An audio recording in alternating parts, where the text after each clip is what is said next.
Hey there, Internet. To my left, I'm guessing is probably Jake, And to my right is probably Niall.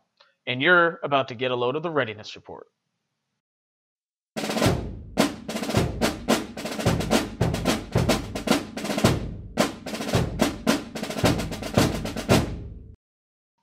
As we mentioned to you before, Jacob and I are employees at a local game store in Las Vegas called Little Shop of Magic. And one of the benefits of working there is we're allowed a close look at preview items. Right. Loud.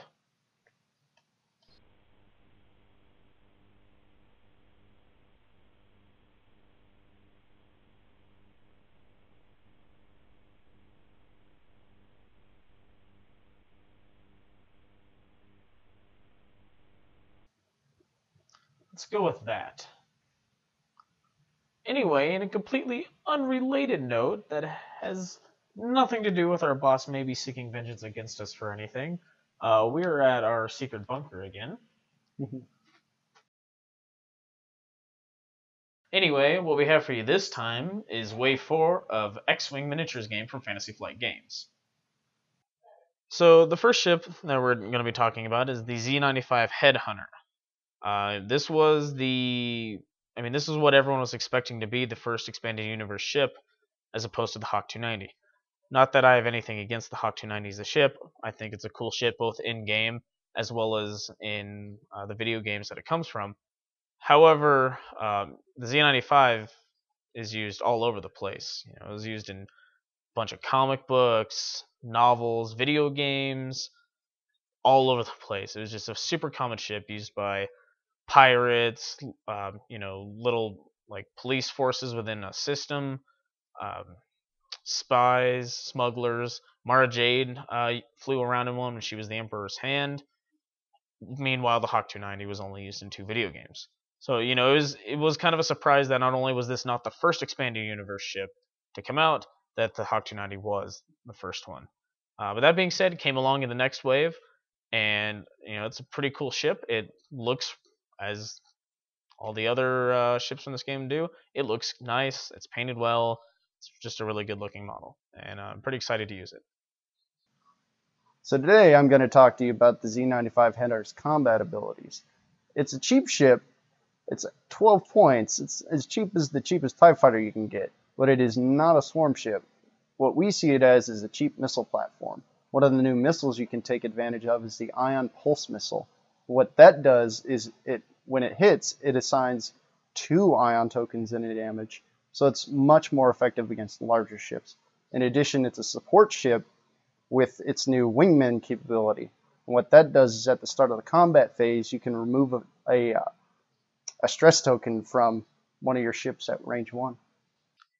The next ship that we're going to cover is the E-Wing. It is the successor to the X-Wing and eventually replaces it in the New Republic fleet. It was introduced in the Dark Empire comics and wasn't really heavily used until the later novels.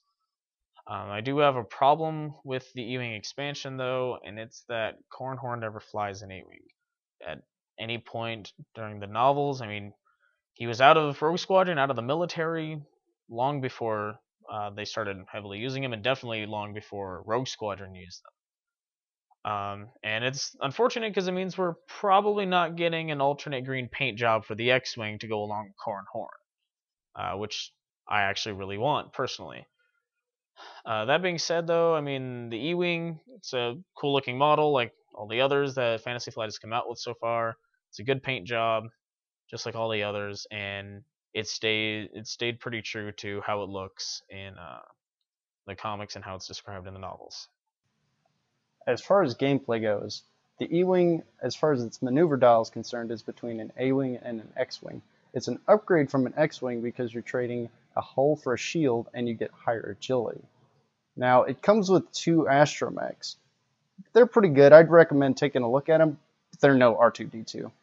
An elite pilot trait that it comes with is the outmaneuver. Now, you guys might recognize this because it's similar to Wedge's ability. So if you're attacking someone outside their firing arc, you lower their agility by 1. So up next is the TIE Phantom. This is a ship that's kind of another stretch to have in the game, like the Hawk 290. It's only appeared in 2 video games.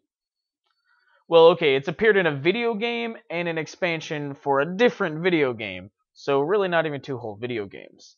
But the game was Rebel Assault 2, and the expansion was the Forces of Corruption expansion for Empire at War. I mean, it's only appeared in two places. It was like a pretty key plot point in Rebel Assault 2, but I mean, there's not a whole lot to be said about it. It's a TIE fighter with a stealth device or a cloaking device. Um, you might notice though that it has a pretty high attack value, especially for a TIE fighter. But that's because it does have 5 cannons on it, and that's a lot of firepower for a fighter. But like I said, there's not a whole lot to be said about it as far as the expanded universe goes, because it's only appeared in two places. So as Niall pointed out, it does have a very high attack value of 4. It has paper-thin armor, but it has shields. The maneuver dial on this particular ship is very similar to a TIE fighter. All of this is geared towards its cloak action. And what this does is it gives you a higher agility, increasing it by 2, but you cannot shoot.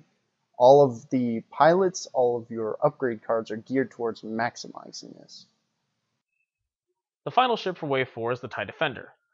It was first introduced in the 1990s in a video game called Star Wars TIE Fighter, and it's since appeared in various comics and video games and novels since then.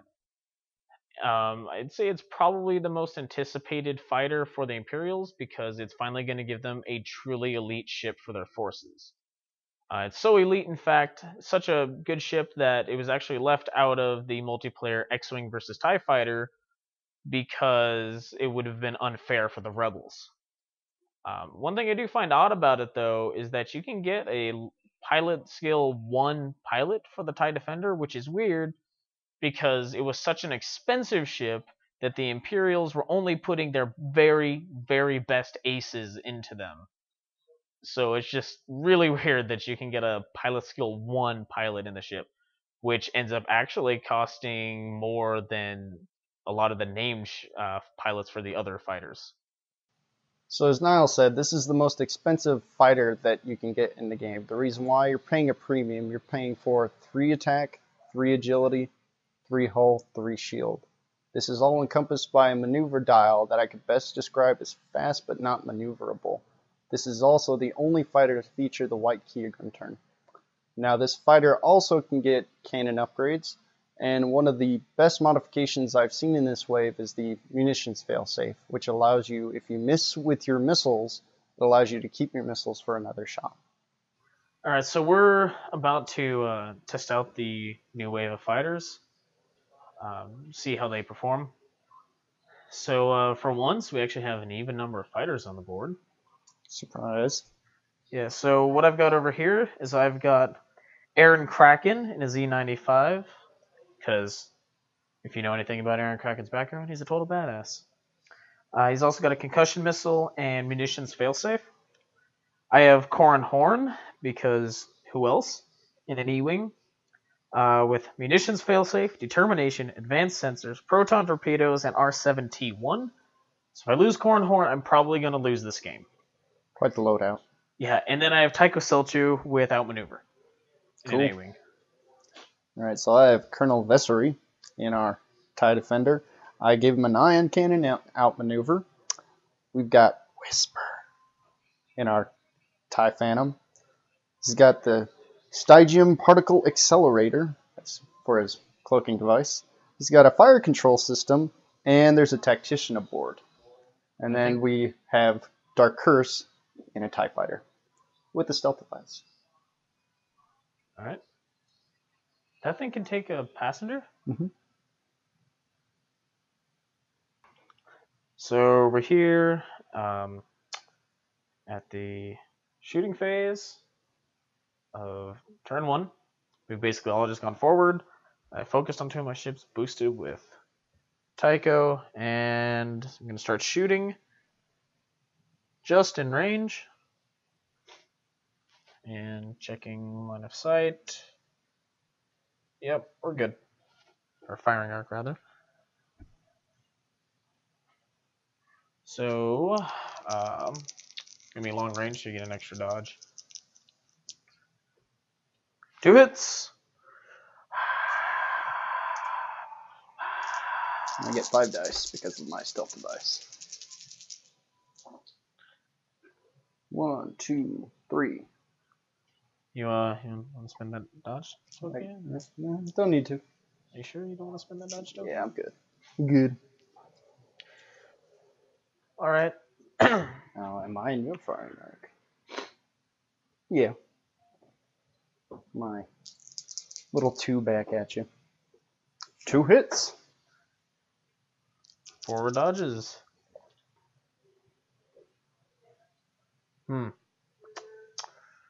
Well, there goes a shield. First blood. No. So, not a whole lot happened in that turn because we're out of range here. All right. So we're here at the shooting phase of turn 2, and I'm about to start rolling some dice. So let's take Tycho and shoot him into that TIE fighter right in front of me. I'm just going to guess that this is at range 1. Mm-hmm. Pretty safe. 3 attack dice.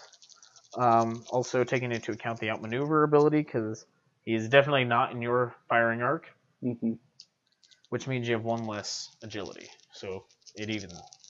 Yeah. This should definitely help. All right, so there's 2 hits.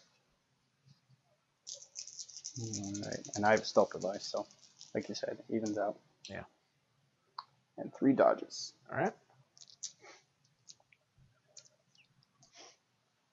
Yeah, so Cornhorn's gonna shoot the TIE Defender. So same amount of dice. Not bad.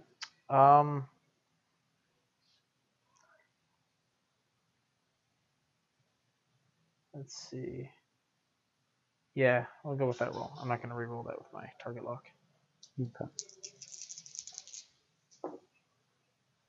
And I'll spend my focus. Get 1 of 8. All right. Yeah. 2 hits. 2 shield.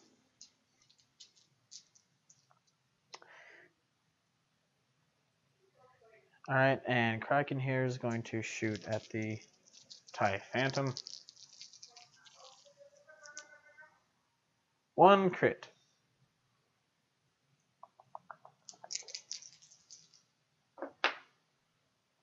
I'll spend my evade token. There we go. All right, shooting back at you.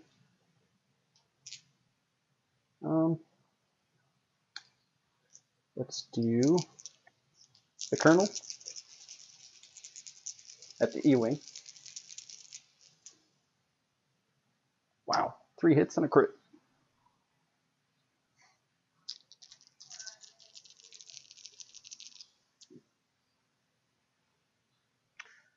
All right, so 2 shields, or 3, so 3 shields.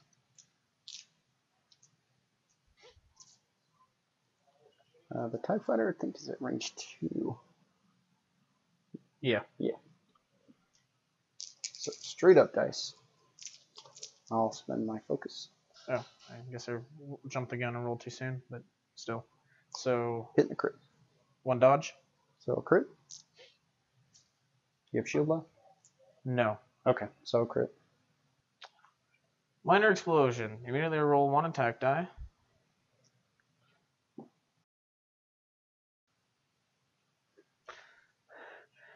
On a hit result, which that is, suffer 1 damage, then flip this card face down.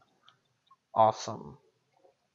Remember that part about if I lose Cornhorn, I'm probably going to lose this game? Well, there goes Cornhorn. Is that it? Yeah, he only got 2 holes on it. 2 Oh. hole on an E-Wing, man. Wow, that was quick. You died pretty quick. Well, you kind of ganged up on him with the most advanced fighter in the game. We've been over this. Alright, and then I'm going to shoot Whisper at the Z95.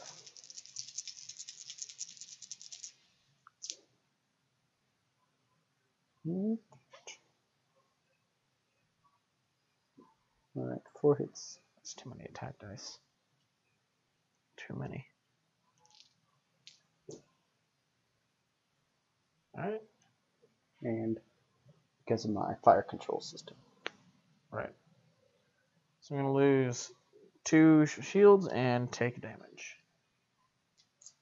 Alright, so we're in the shooting phase of turn 4. And I get first shot. I think the Z95 is out of range. Nope, not quite. Not quite. Alright. We'll shoot the Z95 first. This doesn't really matter. My 2 dice against your 4? 4. 5? Oh, long range, so yeah. It's possible. 1 hit.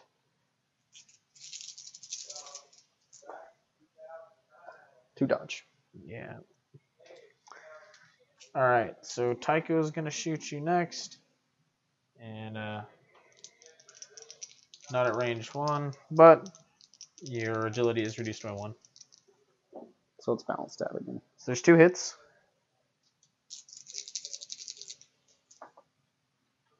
1. So 1 regular hit. Yay, I did a damage. And my stealth device goes away. Yeah, it does.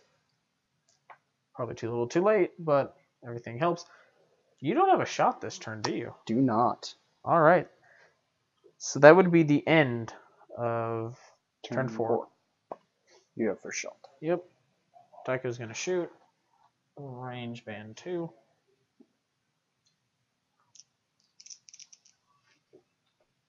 Two hits.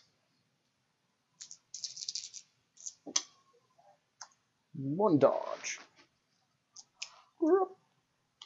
Getting low on health. Yep. Kraken's going to shoot next.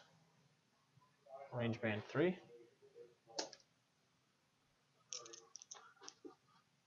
2 hits.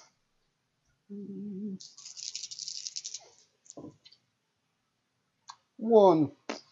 Yeah! Finally blew up a ship. Does not make up for losing Corin Horn. Not by a long shot. It's a rough day. Rough day at the office. I don't think I have a shot, though. Yeah, the Phantoms can't hit anything. Nope. I don't know about the Defender. No, It's hard to tell from this angle. he's Nope. Awesome.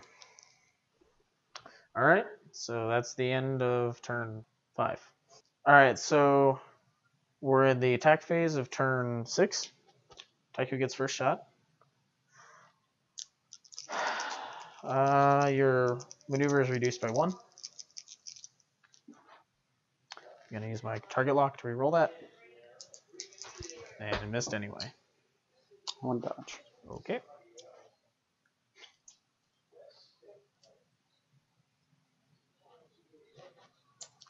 Alright, Z95 cannot shoot.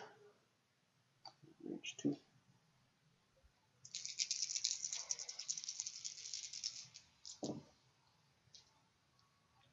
Focus and target lock. 2 hits and a crit. 1 dodge. Unfortunately, not going to be enough to save him.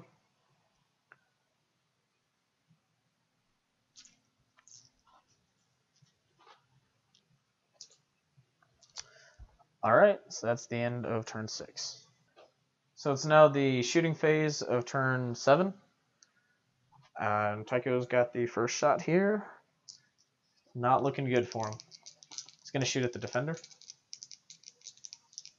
Range 2, I'm guessing. Well, it's close.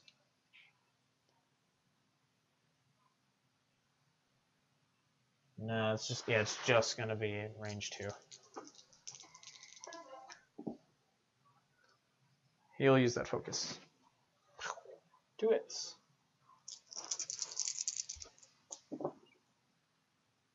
2 dodges. Oh. Alright. Go ahead and kill him. Because if you can't seriously do 1 damage to him in this turn, you deserve to lose this game. Whispers fired. I mean, you have 8 attack dice at me this turn? Yeah. Spend that focus. Oh, yep. I mean, I'll go ahead and roll it, but it's literally impossible for me to not die here. Shouldn't have spent that. If you would have survived. It wouldn't. Okay, come on. Let's be perfectly honest here. You had 8 attack dice against me this turn. choosing to focus on the attack was the smarter choice. When I only had to roll 1 damage against me. Anyway, so yeah, you won. Like I said, if I lose Coronor, I'm gonna lose this game. So that was pretty brutal for me. Unfortunately, I was really excited to try Cornhorn, and I don't think he lived long enough for me to really judge how useful he was. No, he kind of got ganged up on pretty quick there. Pretty quick.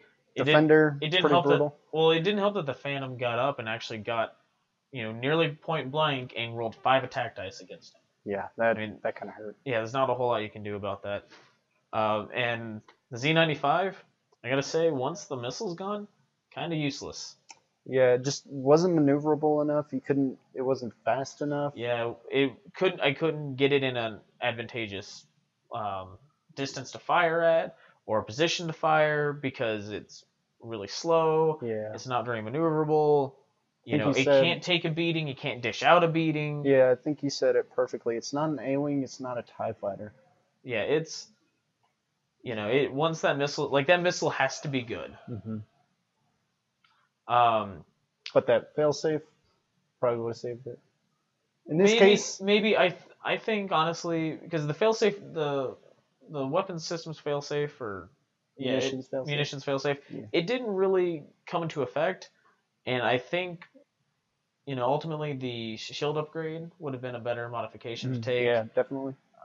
It's not even that it just didn't come into play this time. You're rolling 4 dice for most missiles and torpedoes. It's only going to come into effect when you completely miss. Right. And as annoying as that is, not likely to happen. It actually doesn't happen that often. Right. And part of that is you don't, which I almost forgot, is you don't get any additional defense dice when you're shooting with secondary weapon at range. Right. Yeah. Yeah, and I mean it definitely isn't worth foregoing another modification for like a shield upgrade or a hull upgrade. Yeah. But the outmaneuver on Tycho was really cool. Oh yeah, when I got that too, consistently coming into play, pretty much every turn that came into effect. Yeah, that was really good with Tycho. On the Defender, that was really good. I got it only because you kept using that white Kyogre turn, and that was awesome to know that I could still do actions with. Right. And I could easily see that being very effective with the TIE Interceptor. In addition, so that's definitely that card alone. I think is going to be worth getting the sets for. Oh, definitely. Let's see, the Phantom was surprisingly useful there. Very. Part of it, I think, was you didn't shoot at it. Well, or didn't much. I didn't shoot at it because most of the time it was cloaked. Right. And if it wasn't, there was asteroids in the way, or it was at long range, or. And I was really so. Lots of things. What we found out in the course of the game through me tinkering with it, when you decloak, you have to use the 2 forward before you do anything else. You either do 2 forward or a 2 barrel roll. Right. And then you do your action and your move. Right. And that I started to use that as a miniature boost. Well, not even miniature, it's expanded boost. Yeah. No, it was very effective at going, well, I want to be here now. Right. But you have to anticipate that. You have to know that next turn, or in 2 turns, I'm going to want to use that boost. Yeah, and I think I got a little lucky with it. Yeah. I mean, you just were going, you weren't even grazing those asteroids. You were in between them perfectly. You had clearance on both sides all the time with it. Mm-hmm. I think you just had pretty fortunate placing with it from the get-go. Right, and just placing with my ship. Oh, I don't have a shot. I'll cloak and be cautious. Right. Yeah, and like I said, that turn where you shot 5 attack dice at Horn with it, that was brutal. That was really brutal. Yeah, and it really helps with the particular upgrades I took. I was getting stuff left, right, and center. Yeah. So I think it's a very effective glass cannon. It's definitely better than I expected it to be. I was expecting it to be very effective for people who really thought about it and really knew what they were doing, but that kind of thing that would be very difficult to use properly. Right. But it seemed like, it seemed to work out pretty well for you.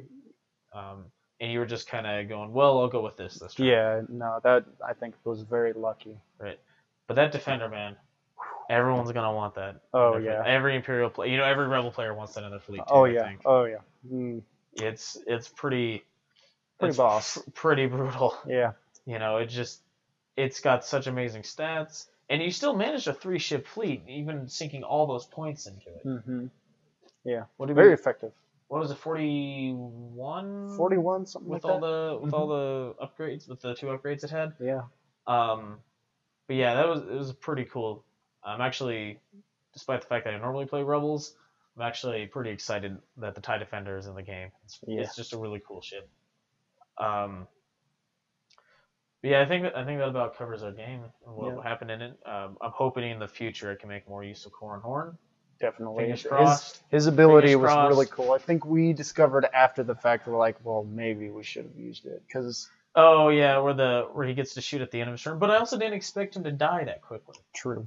I was not expecting him to die that quickly. And it's not even that he can't take a beating, it's just a lot of attack dice were rolled against him that turn. And anything's going to die when you gang up on it like that. But, so yeah, I think that basically covers it. If you like this video, click like and subscribe below, and check out the other videos on our channel. Also follow us on Twitter at Shop of Magic, like us on Facebook and Google+. Hope to see you next time.